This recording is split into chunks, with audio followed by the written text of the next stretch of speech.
నేపాల్ మరోసారి రగిలిపోయింది. రక్తాలు చిందాయి. కాఠ్మండులో కాకరేగింది. ఒకే ఒక్క ప్రభుత్వ నిర్ణయం పతనానికి దారితీసింది. ఆర్మీ చార్జ్ తీసుకుంది.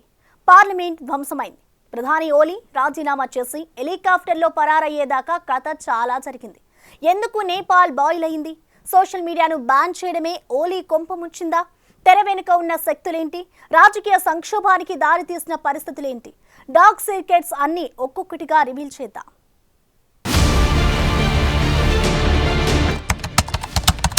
పార్లమెంట్ మెయిన్ గేట్ బద్దలు.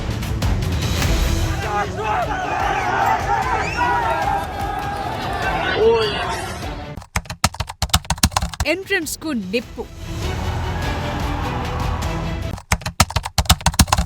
గాల్లోకి ఆర్మీ కాల్పులు. ప్రధాని మంత్రుల నివాసాలు లూటీలు.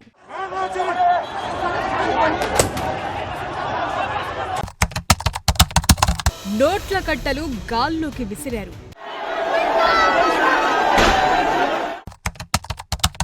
గన్స్ చేతబట్టి జులుస్ తీశారు.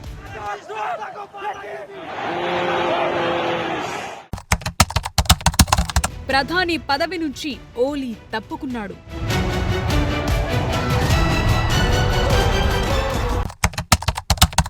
వెంటనే హెలికాప్టర్లో పరార్. ఆర్మీ బ్యారక్స్ లో విఐపీలు. జన్జెడ్ ఉద్యమానికి తలొగ్గిన సర్కార్.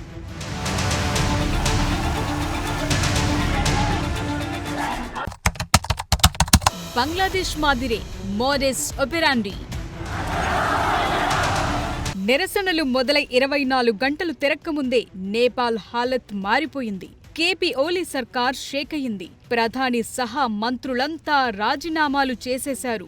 జన్జెడ్ ఉద్యమానికి తలొగ్గారు. ఏకపక్షంగా నిర్ణయాలు తీసుకోవటమెందుకు, ఇబ్బందులు పడటమెందుకు?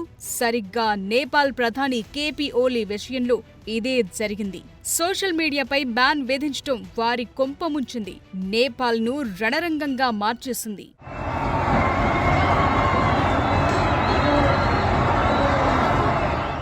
మన చుట్టూ ఉన్న దేశాల్లో రాజకీయం ఏ రంగు మారుతుందో తెలియదు. ఎప్పుడు ఏ ప్రభుత్వం కూలుతుందో తెలియదు. నిరసనలు మొదలవటానికి చిన్న కారణం చాలు, అంతే ప్రభుత్వాలే షేక్ అయ్యే పరిస్థితులు. నేపాల్లో ప్రస్తుతం పరిస్థితి చేయి దాటిపోయింది. ఆందోళనకారులు రెచ్చిపోయారు. కేపీ ఓలీ సర్కార్కు సవాల్ చేశారు. నువ్వెంతంటే నువ్వెంతన్నారు. కలబడ్డారు, తెగించారు, తూటాలకు బలయ్యారు, గాయాల పాలయ్యారు, చివరికి విజయం సాధించారు.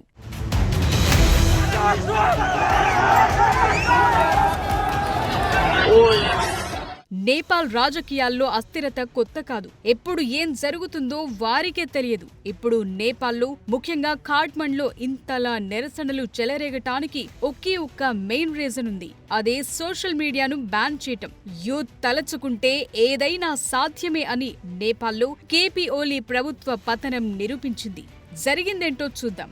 నేపాల్ ప్రభుత్వం ఉన్న ఫలంగా కొత్త నేషనల్ మీడియా రూల్స్ ను అమల్లోకి తెచ్చింది. ఆ కొత్త నిబంధనల్ని అన్ని social media platforms follow కావాలంది.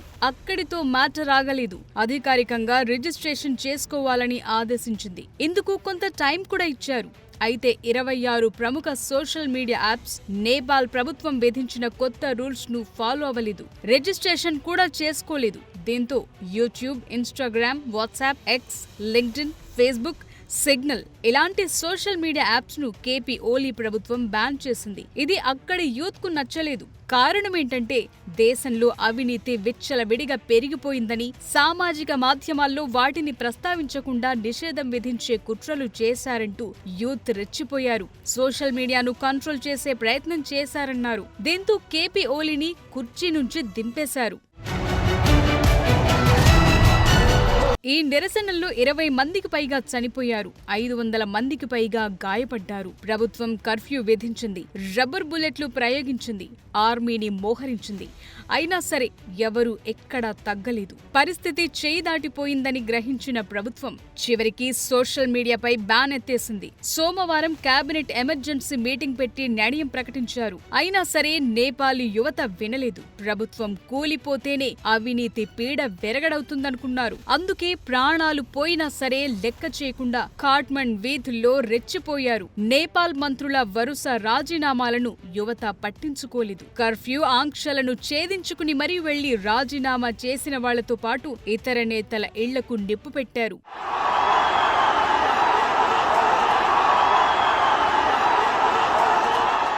Nepal రణరంగంగా మారటంతో KP ఓలీ సహా మంత్రులు పదవులకు వరుసగా రాజీనామాలు చేశారు. ఆర్మీ చేతుల్లోకి పవర్ వెళ్లింది. ప్రధాని నివాసం నుంచి సేఫ్ గా వెళ్లటానికి K P Oli Nepal army chief general Ashok Raj తో మాట్లాడుకుని హెలికాప్టర్ ఏర్పాటు చేయించుకున్నారు. తనను సేఫ్ గా దేశం దాటిస్తేనే రాజీనామా చేస్తానని ఓలీ చెప్పారట. ఖాట్మండ్ లోని అధ్యక్ష భవనం శీతల్ నివాస్ తో పాటు ప్రధాని ఓలీ నివాసం కార్యాలయంలోకి ఆందోళనకారులు చొచ్చుకెళ్లారు. ఇక ప్రధానిపై దాడి చేయటమే మిగిలిందనగా త్రుటిలో హెలికాప్టర్లో ఎస్కేప్ అయ్యారాయన. మరోవైపు ప్రధాని పదవికి రాజీనామా చేస్తేనే అల్లర్లు కంట్రోల్లోకొస్తాయని ఆర్మీ చెప్పటంతో దిగిపోయారు. నిజానికి కేపీ ఓలీ వ్యూహాత్మకంగా ఆల్ పార్టీ మీటింగ్ కు పిలుపునిచ్చారు. సీన్ కట్ చేస్తే రిజైన్ చేయక తప్పలేదు. పరిస్థితులు చేయి దాటటంతో త్రిభువన్ అంతర్జాతీయ విమానాశ్రయాన్ని మూసివేశారు. అన్ని విమానాలను రద్దు చేశారు. కేంద్ర మంత్రులను కూడా ఆర్మీ హెలికాప్టర్లలో తరలించారు. పెరుగుట విరుగుట కొరకే అంటారు కదా, నేపాల్లో అదే జరిగింది. అధికారం ఉంది కదా అని రాజరికం మాదిరి వ్యవహారాలు చేయడం, జనాలను తమ బానిసలుగా చూడడం, అధికార దాహంతో ఉంటే మొదటికే తిరగబడతారనడానికి నేపాల్ ఉదాంతమే నిదర్శనం. సహనానికి కూడా ఓ హద్దుంటుంది. అది కోల్పోతే ఇక విధ్వంసమే. దాన్ని ఆపే శక్తి ఎవ్వరికీ ఉండదు. శ్రీలంక, బంగ్లాదేశ్, నేపాల్ వరుస ఘటనలు చెబుతున్న పాఠాలే ఇవి. పాలకులు ఎలా హద్దుల్లో ఉండాలో ఇక్కడి ప్రభుత్వాలు కూలిపోవడం చూస్తే అందరికీ అర్థమయ్యే విషయం. అసలు ఏంటి ఈ జనరేషన్ జడ్ ఉద్యమం? ఎవరు నడిపించారు? నేపాల్ అల్లర్ల వెనుక అమెరికా, చైనా గ్లేమ్ ప్లాన్ ఏమైనా ఉందా? 2022లో శ్రీలంకలో నిరసనలు, 2024లో బంగ్లాదేశ్లో ఆందోళనలు,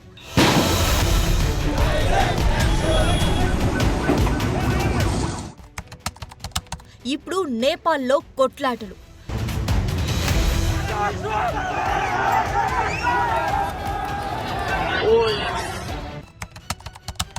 ఒకేలా మోడస్ ఆపారండి.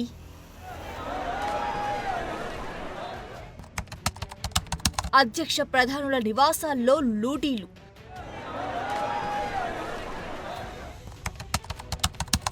పార్లమెంట్ భవనాల్లో విధ్వంసాలు. అప్పుడు ఇప్పుడు ఒకేలా సీన్లు రిపీట్. ఎందుకిలా జరిగిందో 1 by 1 డీకోడ్ చేద్దాం. శ్రీలంక, బంగ్లాదేశ్లో జరిగిన సీన్లు ఇవి. వస్తువులు దోచుకోవడం, ఫర్నిచర్ పగలగొట్టడం, బెడ్రూముల్లో రెస్ట్, స్విమ్మింగ్ పూల్లో స్నానాలు, ఇలాంటివెన్నో జరిగాయి. ఉద్యమాలు జరగడం తప్పు కాదు. కానీ ఏ డిమాండ్ అయితే చేశారో దాన్ని ఒప్పుకున్నప్పుడు శాంతియుతంగా మారాలి. కానీ ఈ 3 దేశాల్లో ఇది జరగడం లేదు.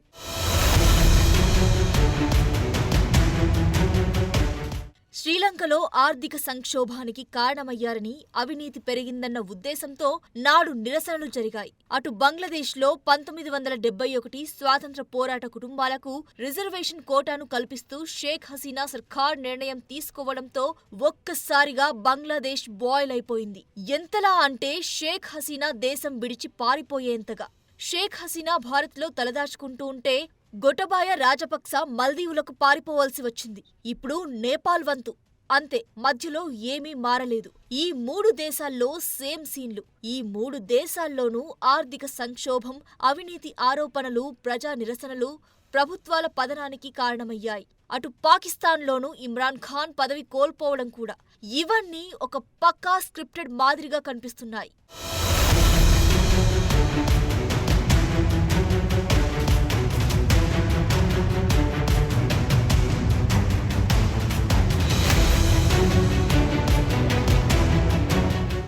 కొందరి వాదన ప్రకారం ఈ నిరసనల వెనుక అమెరికా, చైనా గేమ్ ప్లాన్ ఉందంటున్నారు. ఆ దిశగానే డౌట్లు పెరుగుతున్నాయి. ఎందుకంటే ఓలీ గతంలో చైనాతో సన్నిహిత సంబంధాలు నడిపాడు. దీంతో ఈ నిరసనలు విదేశీ శక్తుల ప్రభావంతో జరిగాయన్న ప్రచారం కూడా ఉంది. నిజానికి సోషల్ మీడియాపై బ్యాన్ ఎత్తేసినా నిరసనలు తగ్గకపోవడం ఏంటన్న ప్రశ్నలు వచ్చాయి. కేపీ చోర్ దేశ్ చోడ్ అన్న స్లోగన్స్ ఖాట్మండులో మార్మోగాయి. సో నేపాల్, బంగ్లాదేశ్, శ్రీలంక ఈ 3 దేశాల్లో యూత్ ఒక్కసారిగా రోడ్లపైకి రావడం, అధ్యక్ష ప్రధానుల నివాసాల్లో లూటీలు చేయడం కనిపించింది. నేపాల్లోనూ ఈ స్థాయి నిరసనలకు చాలా కారణాలు ఉన్నాయి.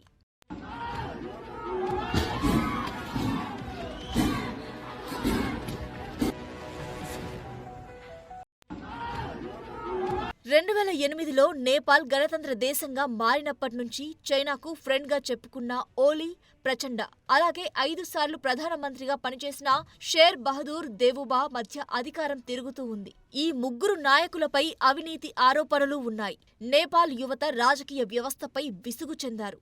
ఆర్థిక స్తబ్దత, నిరుద్యోగం అగ్నికి ఆజ్యం పోశాయి. నిజానికి సోషల్ మీడియా యాప్లపై నిషేధానికి కొన్ని వారాల ముందు నేపాల్ రాజకీయ నాయకుల పిల్లల లగ్జరీ లైఫ్ కు సంబంధించిన వీడియోలు ప్రచారం జోరుగా సాగాయి. వాళ్లేమో అలా లగ్జరీ లైఫ్ లీడ్ చేస్తూ ఉంటే సగటు నేపాలీ యువత దుర్భర పరిస్థితుల్లో కూరుకుపోయారు. సో ఈ అవినీతి ఆరోపణలను హైలైట్ చేస్తూ నెపోకిడ్ అన్న పేరుతో సోషల్ మీడియా జనం విపరీతమైన పోస్టులు పెట్టారు. ఇది ఓలీ సర్కార్కు నచ్చక సోషల్ మీడియా యాప్స్ పై బ్యాన్ చేసే దిశగా అడుగులు వేశారంటున్నారు.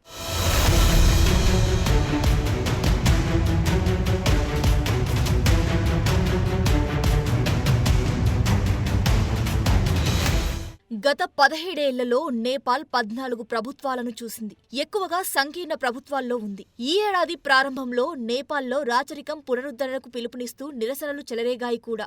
2024 జులైలో కేపీ ఓలీ నేపాల్ ప్రధాని అయ్యాక తొలి పర్యటన చైనాకే వెళ్లారు.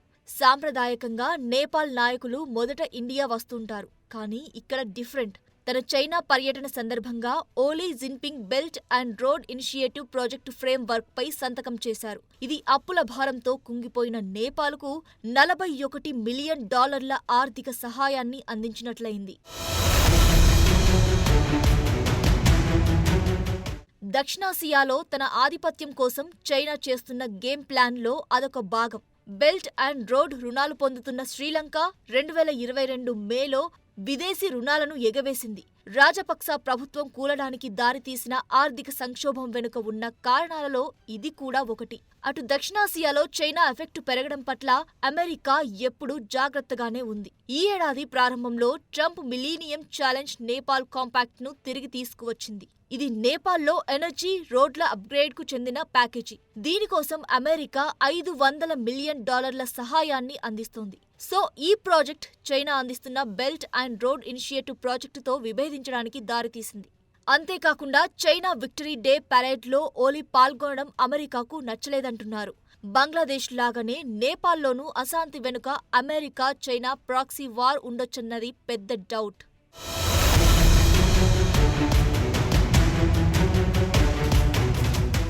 ఇక నేపాల్లో జెన్సీ తిరుగుబాటు ఉద్యమాన్ని నడిపింది సుడాన్ గురుంగ్ అనే వ్యక్తి. 2015లో నేపాల్లో సంభవించిన భూకంపంలో సుడాన్ గురుంగ్ తన బిడ్డను కోల్పోయాడు. ఈ ఘటన తర్వాత సామాజిక సమస్యలపై ఉద్యమాలను చేపడుతూ వస్తున్నాడు. ఒకప్పుడు ఈవెంట్ ఆర్గనైజర్గా ఉన్న ఆయన విపత్తు నిర్వహణ కార్యకలాపాల్లో చురుగ్గా పాల్గొన్నాడు. సుడాన్ పిలుపుతో వేలాది మంది యువ నిరసనకారులు వీధుల్లోకి వచ్చి నిరసన తెలిపారు. చివరికి కేపీ ఓలీని గద్దెదింపారు. సో ఎవరి గేమ్లో ఎవరు పావులుగా మారుతున్నారో అర్థంగాని పరిస్థితిలో నేపాల్ ఉంది. మంచి చేసే భారత్ మాటను పట్టించుకోకపోవడమే ఈ పతనానికి కారణమా?